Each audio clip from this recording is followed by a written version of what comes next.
बिस्मिल्लाहिर्रहमानिर्रहीम। आज के इस पीरियड में हम रिस्टोरेशन ऑफ मोनार्की के बारे में बात करेंगे। किस तरीके से चार्ल्स सेकंड को बर्तानिया छोड़े जाने पर मजबूर किया गया 1649 में। और जब ये वापस आए तो उससे पहले का जो पीरियड है इसमें ये नेदरलैंड में रह रहे थे। नेदरलैंड में रहने के बाद जब ओलिवर क्रोमवेल की जो डेथ हुई है 1658 में, तो पार्लियामेंट ने और मिलिट्री ने मुश्तरका तौर पर चार्ल्स सेकंड को कहा कि आप बर्तानिया वापस आएं और बादशाहत को संभालें।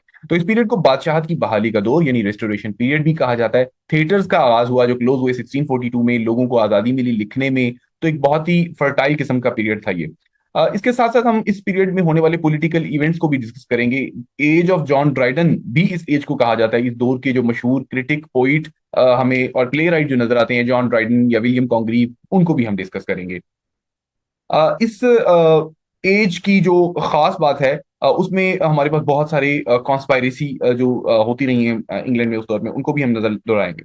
1660 में जो है मोनार्की रिस्टोर होती है और चार्ल्स सेकंड वापस आते हैं। 1660 में एक रॉयल डिक्री जारी की जाती है, थिएटर को इशू किया जाता है। सबसे पहला जो थिएटर ओपन होता है वो किंग्स कंपनी थिएटर ओपन होता है।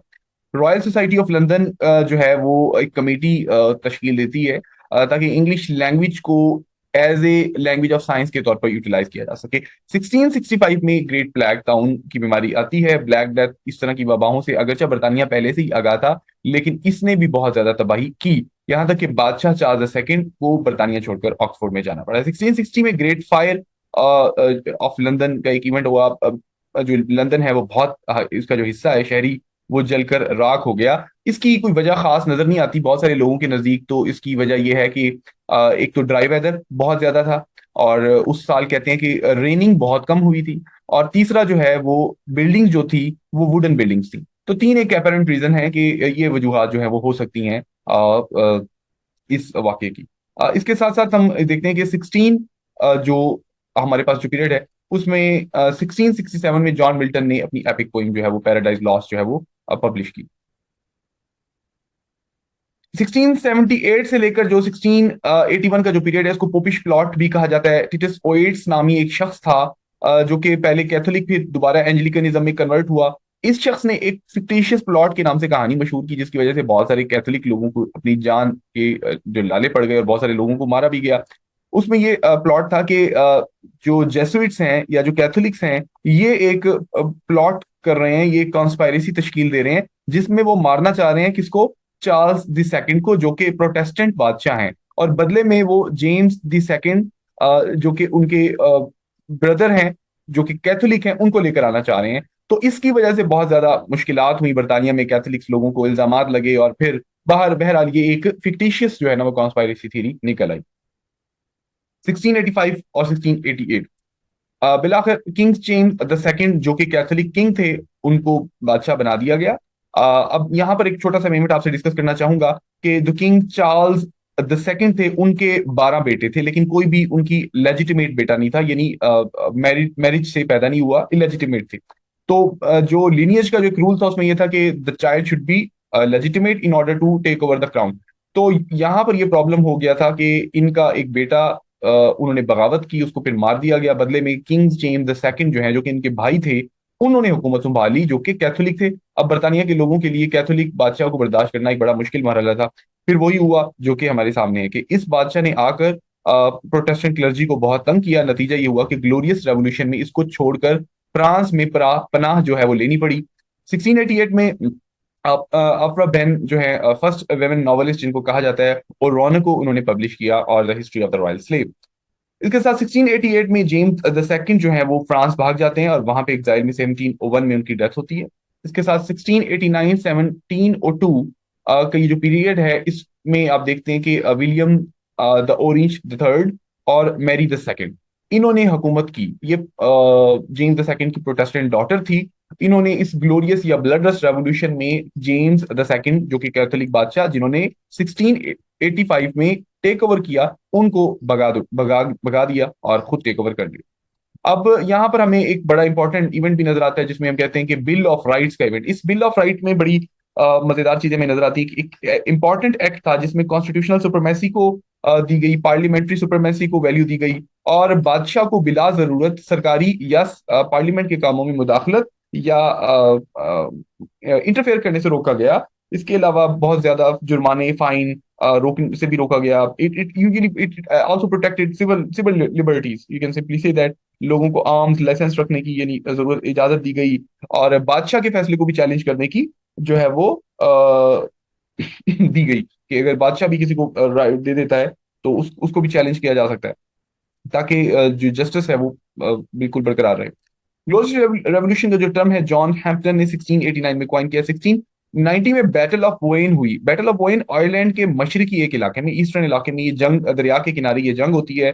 विलियम द थर्ड जो कि बरतानिया के बादशाह हैं, उन्होंने आयरिश और फ्रेंच आर्मी को शिकस्त दी। अब यहाँ पे आयरिश और फ्रेंच आर्मी में जो सबसे अहम जो कंटेस्टर था वो कौन था? जेम्स द सेकंड, जिनको 1688 में डिपोज किया गया। वो दोबारा से फ्रेंच और आयरिश आर्मी के साथ हमला और हुआ बरतानिया पे, जिसको विलियम द थर्ड ने जो है हरा दिया।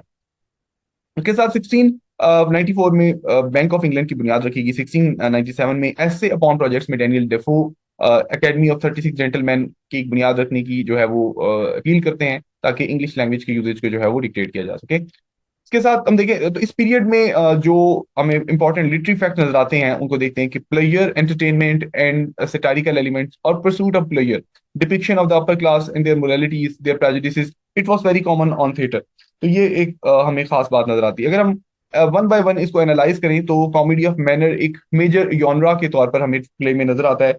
हीरोइक ट्रेजेडी का हमें नजर आता है। तो कॉमेडी ऑफ मैनर्स बेसिकली इसका डिस्टिंक्टिंग फीचर ये है कि it focus the social behaviour of the upper class, ठीक है, और उनकी मोरालिटीज को दिखाना, उनको ट्रिवलाइज करना, ठीक है, उनकी कन्वर्सेशन को दिखाना। और it usually involve wit, satirical elements, humour and bawdy dialogues. अब जब बॉडी डायलॉग्स की बात करते हैं तो it they are inappropriate dialogue, obscene dialogue, और दो thing that may not be considered appropriate, तो वो ऐसी जिसमें सेक्सुअल एलिमेंट भी इन्वॉल्व हों।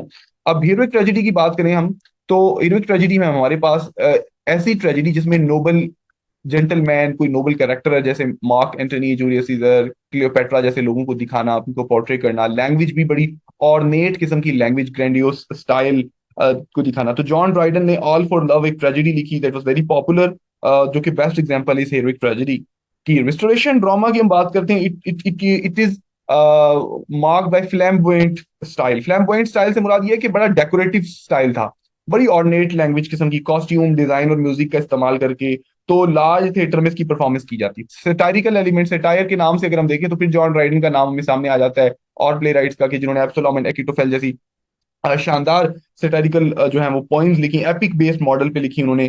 तो ये हमें इस एज के अंदर नजर आती हैं, लोगों की हिपोक्रेसी को, स्पेशली अपर क्लास को वो दिखाना, ये सारा हमें नजर आता है। विमेन राइटर्स पहले पॉपुलर नहीं थे, तो हमें ऑफ्रा बैन नजर आती हैं। तो एक एडवांटेज हमें इस एज का नजर आता है कि they also contributed in the development of the restoration age. तो अफ्रा बैन ने जो प्ले रखे हैं उसमें फीमेल सेक्सुअलिटी को और जो है और the problems originating of the sexual interviews, इनको भी उसने फोकस किया। मेजर प्ले राइट्स अगर हम देखें रिस्टोरेशन एज के, तो विलियम कॉन्ग्रीव हमें नजर आते हैं। Is known for his witty in sophisticated comedies, the way of the world and love for love. मशहूर है। George Etherege comedies of manner के हवाले से the man of mode and she would if she could के ना हिसाब से देख सकते हैं। John Dryden important playwright, poet, critic के तौर पर उनकी मशहूर tragedies all for love and Don Sebastian बेहतरीन प्ले जो है वो ट्रेजेडीज के तौर पे देखे जा सकते हैं। इसके अलावा मैरिज अला मोड भी। इसके अलावा ऑफ्रा बेन एक professional female play right, poet और नॉवलिस्ट के नाम से इस दौर में मशहूर रही। इनके जो play the rover, the widow ranter जो है वो मशहूर है। थॉमस चैडवेल अपनी ऐसी कॉमेडी जो कि ऑब्सीन कॉमेडीज हैं, ल्यूड कॉमेडीज हैं उसमें, जैसे कि the Squire of Felicity and Epsom Wells के हवाले से मशहूर है।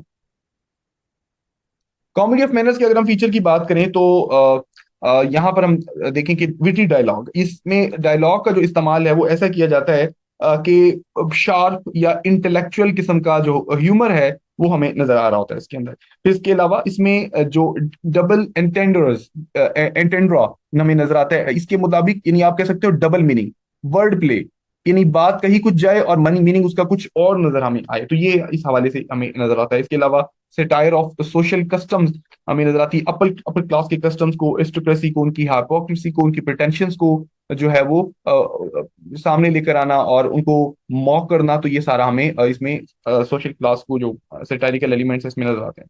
स्टॉक कैरेक्टर्स, बहुत सारे स्टॉक कैरेक्टर्स यूज होते हैं इसके अंदर, मसलन फॉप यूज होता है, डैंडी यूज होता है, कॉकी कॉकेट यूज होता है, और इस तरह के जो कैरेक्टर्स हैं उनको उनको फोकस किया जाता है। अब अगर उसको देखें तो फॉप एक ऐसा आदमी होता है जो कि he is very concern about his manners. ठीक है, मुझे ये पसंद है, ये नहीं पसंद है। ठीक है, he is very concern about his fashion and style. तो फॉप ऐसे लोग होते हैं जो बड़े पैक्युलर माइंड के होते हैं। डैंडी एक ऐसा बना ठन आदमी, फैशनेबल स्टाइलिश आदमी with refined and sophisticated taste के साथ, और impeccable flawless taste in clothing, accessories वगैरह वगैरह। और कोकेट एक ऐसी खातून है जो कि फ्लर्टियस है and he enjoys to have the attention of men. और दूसरी तरफ रेक एक ऐसा शख्स है ऑपोजिट ऑफ कोकेट, जो कि he wants to have a lot of affairs with female or women characters. So it all of these stock characters involve sexual promiscuity or excess of immoral activities and recklessness in these kind of plays.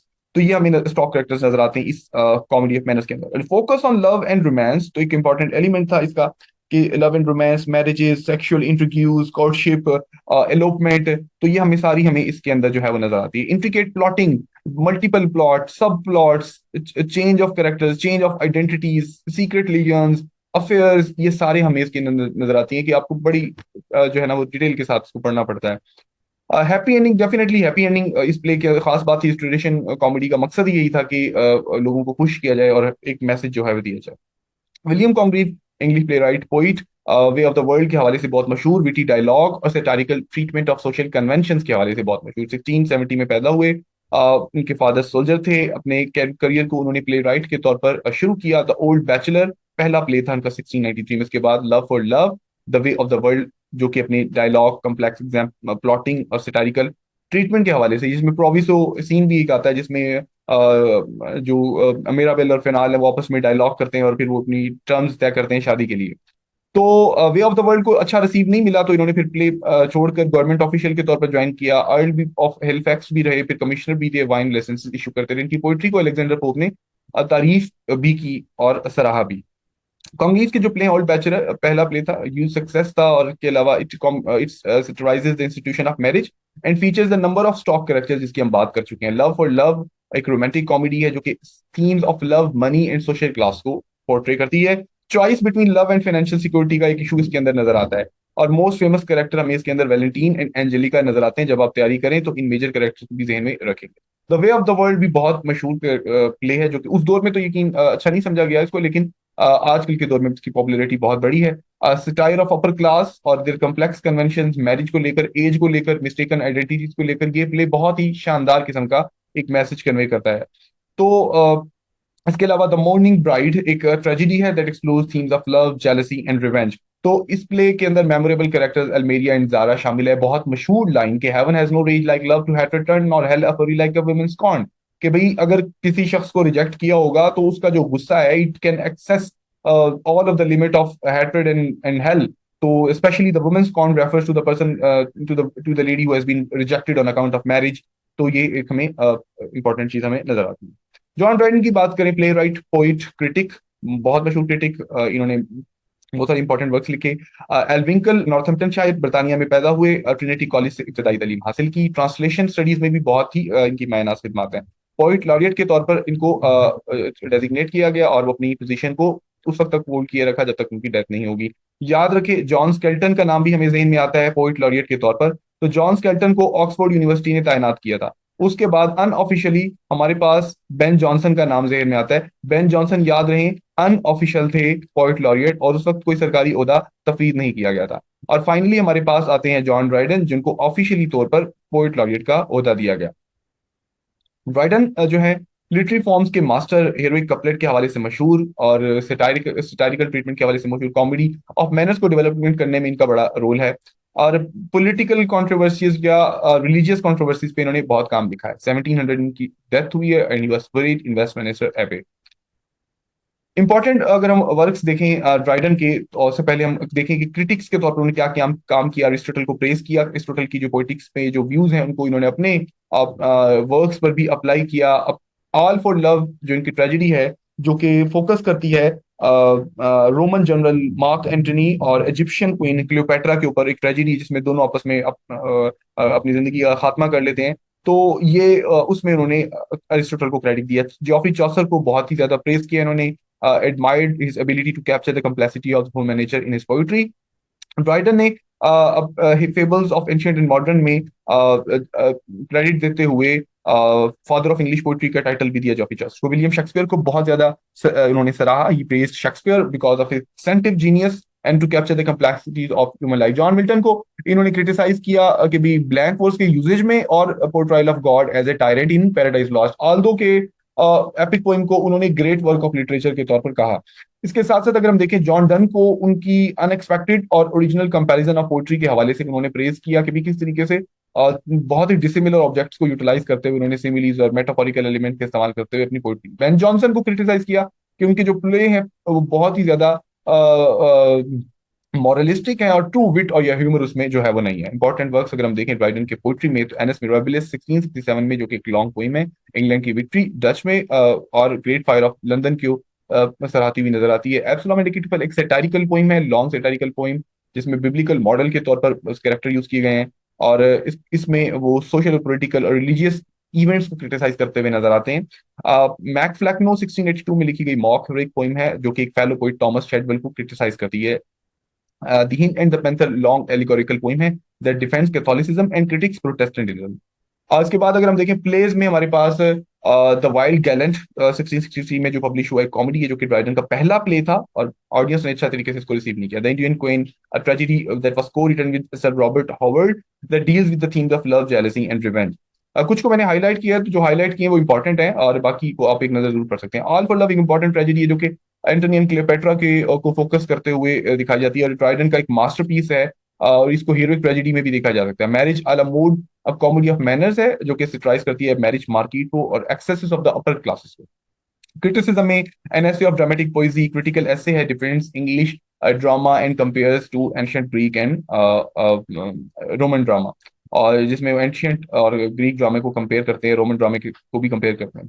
Discourses on satire and epic poetry, a series of essays that explores the nature of satire and the epic form, ये भी एक important उनका critical work है। और preface to the fable, the critical essay जो कि Dryden use of fable in his writing and provides a commentary on his translation of various ancient tales। तो इसको वो अपने तर्जुमे को तौसी या उसको तौजीह देने के लिए उन्होंने ये जो है वो क्रिटिकल ऐसे प्रिफेस टू द फेबल्स लिखा। दूसरे इंपॉर्टेंट पोइट्स हमारे पास अगर नजर आए दोहराएं, एंड्रयू मार्वेल हमारे पास हैं जो कि पोइट पॉलिटिशियन अपने लिरिकल पोइट्री और सैटारिकल वर्क के हवाले से मशहूर हैं। इनकी famous poem to his coy mistress बहुत मशहूर है, 1650 में लिखी गई सिडक्शन पोइम है जिसमें वो कन्विंस करते हैं अपनी मिस्ट्रेस को to give in his adventures before the time runs out. Abraham Cowley poet और एसेइस्ट हैं, अपनी पिंडारिक ओड के हवाले से मशहूर है अब्राहम कोले, और उनका जो वर्क है fleeting escaping nature of human life, transient nature of human life, वक्त थोड़ा है जिंदगी कम है, तो ये एक इंपॉर्टेंट एलिमेंट हमें नजर आता है। उनकी इंपॉर्टेंट पॉइंट्स में द मिस्ट्रेस मशहूर है जो कि 1647 में शायद। आफ्रा बेन की जो पोइट प्ले राइट नॉवलिस्ट हैं इन्होंने भी लिखी काफी सारे वर्क, तो इनकी जो थीम्स मेजर हमें नजर आती हैं वो लव, जेंडर और पार नजर आती है। इनकी मजीद कामों के ऊपर हम जाके प्रोज वर्क में नजर दौड़ाएंगे। सैमुअल बटलर ने एक लॉन्ग पोइम हुडिब्रास लिखी जो कि एक प्यूरिटन जो कि रेवोल्यूशन उसको स्टेराइज करती है। It explore the themes of morality, religion and politics. Important works में हम एंड्रयू मार्वेल के जो कुछ वर्क रह गए उनको देखते हैं। The garden upon Appleton house, इसके साथ अब्राहम कॉले द मिस्ट्रेस, इसके साथ डेविड रीस और एनाक्रोनेटिक्स, और John Wilmot Earl of Rochester की Satyr against Reason and Mankind, the Imperfect Enjoyment Upon Nothing. इसमें कुछ इंपॉर्टेंट है जिनको आप नोट कर सकते हैं, जैसे मैंने पहले हाईलाइट कर दिए, कुछ को आप डेफिनेटली याद करना मुश्किल हो सकता है। If they are the part of your syllabus you need to remember and memorize them. Thomas Harpe की the Venice Preserved, the Atheist, इसके अलावा एन फिंच की the Countess of Winchilsea, the Spleen, Nocturnal Reverie, ये मशहूर है, इसमें से आप इसको फोकस कर सकते हैं। इसके अलावा उस दौर में जो इंपॉर्टेंट प्रोज के जो वर्क हैं वो जॉन लॉक के an essay concerning human understanding, एक इंपॉर्टेंट वर्क है जो कि नेचर ऑफ नॉलेज और परसेप्शन और ह्यूमन अंडरस्टैंडिंग पे फोकस करता है। के साथ टू ट्रीटिसेस ऑफ गवर्नमेंट जिसमें वो नेचुरल राइट ऑफ इंडिविजुअल को फोकस करते हैं कि लोग खुद अपनी मुंतखब जो है वो गवर्नमेंट को चुने। ऑफ्रा बेन की एक जो नावल है ओज़ानको जो कि एक इंस्लेव्ड अफ्रीकन प्रिंस को दिखाता है और उसकी tragic fates at the hand of the captor, ये आप कह सकते हैं कॉलोनियल नावल भी कह सकते हैं, जिसमें एक किस्म का दिखाया गया कि जो कैप्टर्स हैं, जो कॉलोनियलिस्ट हैं, और वो किस तरीके से एक्सप्लॉइट कर रहे हैं अफ्रीका को और उनके ऊपर टॉर्चर कर रहे हैं। तो एक अपील हमें नजर आती है कि किस तरीके से स्लेवरी के ट्रेड में बहुत ज्यादा जो है वो जुल्म दिखाया गया है। एक प्लेन का जो द रोवर है वो थीम्स ऑफ लस्ट इंटरसेप्शन को दिखाता है। बहरहाल हम प्रोज वर्क के ऊपर फोकस कर रहे हैं। अब मैं एक और चीज मैं बताऊंगा कि बहुत सारी एक कंसेप्ट आता है कि कौन सा नॉवल पहले लिखा गया है। तो ओरानिको पहले लिखा गया, या डैनियल डेफो का रॉबिन्सन क्रूसो पहले लिखा गया, या पामेला और विच रिवार्टेड, या हेनरी फील्डिंग का जो है टॉम जोन्स पहला लिखा है। तो बहुत सारे इसमें राय है लोगों की। कुछ लोगों के मुताबिक पामेला विच रिवॉर्टेड पहला नावल है, कुछ के मुताबिक रॉबिन्सन क्रूसो जो है वो पहला नावल है, और कुछ के मुताबिक ओरोनिको पहला नावल है, कुछ के मुताबिक जोनाथन स्विफ्ट का जो गलिवर्स ट्रैवल है वो पहला नावल है। तो ये कोई एक फिक्स बात नहीं है कि जिसके ऊपर आप कह सकें। तो ये अलबत्ता इन 3-4 नॉवेल्स का जहन में जिक्र आपके होना चाहिए कि इनको तस्वुर किया जाता है। कोई फिक्स नहीं कहा जा सकता, लेकिन पामेला और रिचर्ड वार्डेट के ऊपर ज्यादा लोगों की राय कायम है कि वो पहला नावल तस्वुर किया जा सकता है। Love Letters between Nobleman and his Sister series of fictional letters हैं that detail the romantic and sexual exploit of the characters. ये भी ओपरा बहन ने जो है वो लिखा। और इंपॉर्टेंट प्रोज में हमारे पास सैमुअल पीप्स की द डायरी है, जो कि पर्सनल अकाउंट है रिस्टोरेशन पीरियड में, जिसमें ग्रेट फायर ऑफ लंदन का भी जिक्र नजर आता है हमें। तो अपनी डिस्क्रिप्शन के हवाले से बहुत मशहूर है ये। थॉमस हॉब की लेवियाथान एक वर्क है, पॉलिटिकल फिलोसफिकल वर्क है, जो कि human society the need for strong central government को फोकस करती है ऑर्डर को मेंटेन करने के लिए। बेहेमोथ एक हिस्टोरिकल वर्क है जो कि इंग्लिश सिविल वॉर और राइज ऑफ ओलिवर क्रोमवेल को जो है वो डिटेल में बयान करता है। रॉबर्ट बॉयल का the sceptical chemist basically scientific work है, और नीड फॉर इंपेरिकल एक्सपेरिमेंटेशन को वो नजरिए को फोकस करते हुए कहते हैं कि इसकी जरूरत है। इसके साथ साथ अगर हम देखें experiments in consideration of touching colours, ये भी एक साइंटिफिक वर्क है जो कि फोकस करता है ऑप्टिक्स और कलर थ्योरी को। हमारा आज का वीडियो लेक्चर इख्तिताम पजीर होता है। इस लेक्चर को आपको दोबारा भी देखने की जरूरत है। आप इस लेक्चर को मुकम्मल सीरीज के तौर पर देखने में या मजीद कॉम्प्रिहेंसिव तरीके में देखने के लिए आप मेरा सेशन ज्वाइन कर सकते हैं रिटन टेस्ट की तैयारी के लिए या इंटरव्यू की टेस्ट की तैयारी के लिए। अपना ख्याल रखें। अल्लाह हाफिज।